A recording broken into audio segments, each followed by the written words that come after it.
the blaze of heat. The sun is a very common sight where I am. My name is Jericho, and I am a cat, a tabaxi, a friendly one if you will, and the best one that you will meet, yes? I am orange and white, like a tiger, and I am rather large and wear a blue cloak. I must give you a little inkling of background before I delve into the horror of what I did. Currently, I reside in a town called Sturk. Sturk is an arid town notorious for struggling with resources. The majority of the architecture consists of gloriously gargantuan cactuses that grow around the settlement. Some of the main population consists of the staggering Tabaxi tribes that have branched out from Sekhmet, the capital, and the various fire dragonborn who have adapted to the heat, the thorns, and the sand. Stark is a small town with a population at 3,500, consisting of primarily Tabaxi and Dragonborn. Along with these individuals spark the Beryllium Dragonborn, a native and exclusive to the Stark colonies. The species of mutant cactus that inhabit the area is called the gift knoll, where contact with the plant will cause the needles to jump and cling to one's body. If exposed for too long, the needles will inject a hallucinatory toxin that will inebriate the victim. This may cause the creature to wander off into the desert, desperate for water. They will shortly die, and the needles will begin to sprout out of the blood and moisture from the body. You see, the Beryllium Dragonborn is of their larger ancestor beasts who resided in huge mother clusters of the crop. The dragons were around the size of elephants and fed exclusively off of calcium, the bones of the fallen creatures. They mutually lived together as a habitat and food source. Whether the cactus or the dragon killed a potential threat to food source did not particularly matter too much. The plant would harvest the moisture from the body, and the dragon would feed off of the bones. They're almost entirely immune to the poison and needles, living in a primarily symbiotic relationship. Yes? You see, we have quite a few landmarks around here. One of the more notable ones is the Gift Knoll Barrier. This is an organic wall of Gift Knoll cactus that acts as a defense system for the town. The walls are approximately 25 feet tall and 10 foot thick.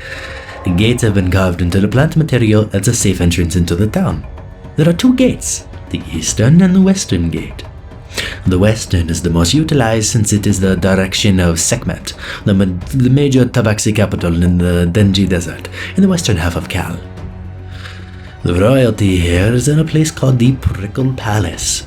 This is one of the large Gift Knoll clusters in the colony. This is the central building for the royal family that is in charge of operating the town. This building is approximately 95 foot tall. This is the mother cluster for the majority of the buildings in the town. It was the Beryllium royal family that cultivated the ability to grow a town from the roots up. Literally. Their natural resistances to the Gift Knoll granted them a boon to harnessing the potential of the organic assassin. Currently, it is run by King Crom Rock, a royal Beryllium Dragonborn. As far as important things go in Sturk, there are a few. There is a Beryllium Dragonborn statue. This is a statue in the center of the market district depicting the great Gift Drage, the very first dragon of its kind. This is a statue made out of oxidized copper, making it a metallic green, similar to the ancestor that it depicts. It is approximately 9 foot tall. There is the Garrison of the Dark Knight. This is the military headquarters for the Tabaxi troops appointed from the nearby capital of Sekhmet. These are some of the most skilled fighters in the world. They are loyal, powerful, and disciplined. Threats are dealt with professionally and swiftly. There is the Sturk groundwater well. This is a grand hole in the center of town that has a pool of water at the bottom of it. There is a bucket system implemented for retrieval, however there is not a lot left. Swimming is punishable by death. Pissing in it is punishable by death. So, as far as religion goes, generally all of the good 16 are accepted here. but is primarily the evil knight Sekhmet, the evil bishop Set, the good knight Ixen, and the good pawn Sol. The Temple of Sekhmet is a beautiful building dedicated to the worship of the warlord Sekhmet. Many of the soldiers will frequent here, as they worship her as the goddess that she is. This is also the training ground for the troops. There is also the Shrine of Ixen, brazen with gold. This shrine is to the great dragon that is a symbol of heritage to the Dragonborn here. Many gold pieces are at the base and are well protected by the Tabaxi and Dragonborn military. Religion is very important to the townspeople. There is also the Soul Shrine. This is a shrine dedicated to the Denji god of the sun. The heat is worshipped, but the prayers are made for mild light. The shrine is a large black tower with a chunk of emerald at its eye. At a certain point of the day, the sun will shine through the crystal and reflect off of the eyes of the beryllium dragon statue in the center of town. Both will glow. This is considered a sacred event. It is very, very beautiful. And finally, you have the crazy acolytes at the altar of Set. This is a sacrificial altar dedicated to the pleas of Set. Many of the acolytes will make toxic offerings to the Great Snake as a way of bargaining for resistance to the poisons around them, should they fall victim to the gift law. They will also perform tolerance offerings as rites to survival. Some individuals will purposely ingest poisons and survive as proof of dedication. This location has a building adjacent to the shrine that acts as the local infirmary. While Set is one of the evil gods, the royal family bargain for their allowance on the unique knack for antidotes and understanding how poisons will affect the body. The acolytes are incredible healers and act as the poison control for Sturk. Now that we have talked about where I am visiting, let's talk about where I am from. A wild jungle called Cleango. I kid, we will not. I have come to talk to you about my sins, but at the same time, my dedication to my god. I do not worship any of the common gods around here in Sturk. In fact, I do not worship any of the gods, good or evil. You see, it started with my sister. Her name was... well, it's not important, but I did love her all the same. She was a very sweet Tabaxi catfolk who traveled with me north past the icky jungle, then through the desert. We were monks from the same monastery and became traveling nomads. Now, my fingers are sometimes sticky, and we found ourselves risking the high life for a good drink and room for the, how should I say, borrowing of someone's wallet? But that's not as important. I did not kill anyone, and I hurt them in any way, but I am capable of that and will do so in order to protect myself and my sister. I do not condone the murder of individuals in any way, shape, or form. Well, at least I was up until this story. Anyway, my sister was mysterious, extremely intelligent, and somehow found a way to earn huge amounts of gold while we landed here in Sturk.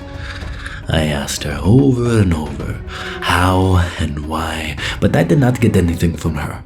She was turning cold, despite the horrific heat and drippy sweat that us cats get often. Either way, the buildings around here are of adobe huts and cactus, so we just so happen to apparently be staying at a place that offers the finest of linens and food that an inn can offer for us. Sort of a noble high life. One of these nights, I stood atop our porch and stared out into the moon. It was very dark and very cold on this night, where I found myself asking out to the gods for the very first time for answers to what the heck my sister is doing that we are living as we are. I remember, I say out, for anyone who can hear me. That's right, I am talking to a god, I think. Maybe? Who knows? Maybe the hobos downstairs can heal me and maybe could help. It is not that I am complaining about how nice we are doing at the moment. However, I would like to know exactly how and why we are how we are, if you catch my drift. Now, this is an open-ended question because I do not know how the gods work. So if someone could give me something here, I gave a simple smile out there and waited a few moments. I blink once or twice and chuckle, heading on inside with a tad bit of defeat in my attempt to convene with the supernatural. Just then, the room began to grow darker, the shadows more sinister as they grow and arch over me as a child's nightmare would fantasize.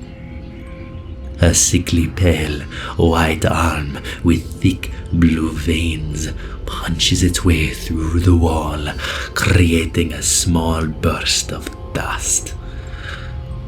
The hand expands and pulls back towards the wall, grabbing at the edge of the hole, and starts tearing chunks of the wall into itself.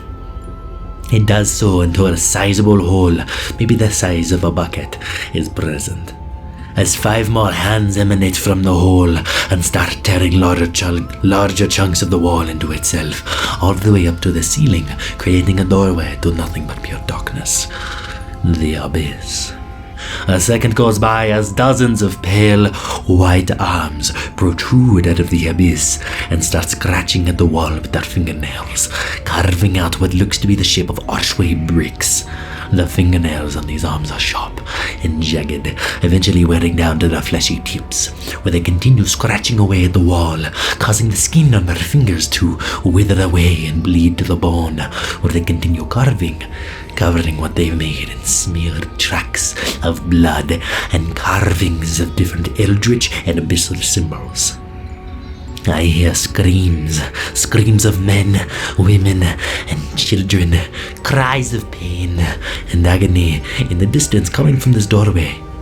When the arms finish scraping away bits of wood and stone, they begin reaching out, smacking different parts of the wall around the doorway that it made, leaving dents and handprints of blood, grabbing anything it can, vases, backpacks, where it pulls it into the darkness. There is a voice, a cacophony of hundreds of voices into one, sending a shiver down my spine. Sweet child of darkness, I have heard your prayers. For the answer that you seek, there is a price. You must obey. In doing so, you will have my favor. Do you wish to please me? Now, I was taken aback. This was kind of disgusting and honestly not my forte.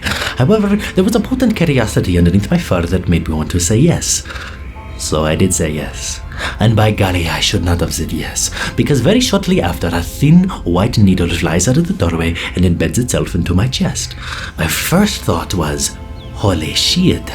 My next thought was, well, damn. My final thought was, what did I just get myself into? This was bad, and nothing good can come from this. Rather quickly, my blood began to grow cold, and my stomach dropped to my butt. I felt sick, as though a part of me was dying. Maybe the whole part of me.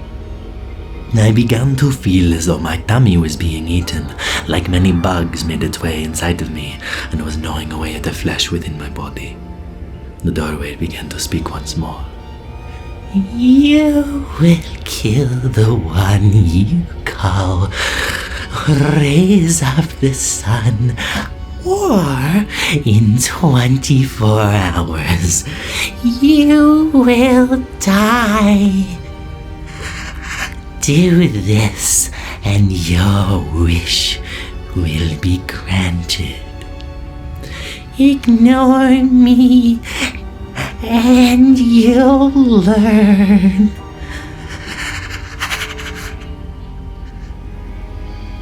Well, shit, I totally forgot that I was keeping my sister's name out of the story. But in any case, this totally defeats the purpose of what I wanted. I don't want to kill her. What? This is madness. A fool's game. And I am a fool. Without being able to respond, the hands retreat back into the doorway and it fades away in a puff of smoke. What the fuck am I supposed to do now? I don't want to seem selfish immediately ending her life, but then again, who am I to throw away my life at the prospect of a dumb decision that I made? I hate this circumstance, but I think that I need to own my actions and follow through with the nightmares and gut-wrenching torture I am to live with for the rest of my life. That's what my father would have told me to do. I am so sorry, Harry, but I have done an injustice to our blood. I have made a mistake, and it will be you who is the victim. Over the next few hours of mulling the pestilence and weeping into myself over the chaos that is my life, I waited patiently for my sister to come home. I do not know of the time. My sister will watch over me in the afterlife and spit on my path, damning me at every opportunity for my betrayal. But I am the fool who must reap the consequence. I love you, Ray. I hear your footsteps now. I hold my breath for you behind the door, waiting and listening. It will be quick, but it will not be pretty. I will bury you at the monastery and spread deceit about your death. You died protecting me. You deserve to be mourned over a heroic lie and then pitied over a betrayal and both of us ruined.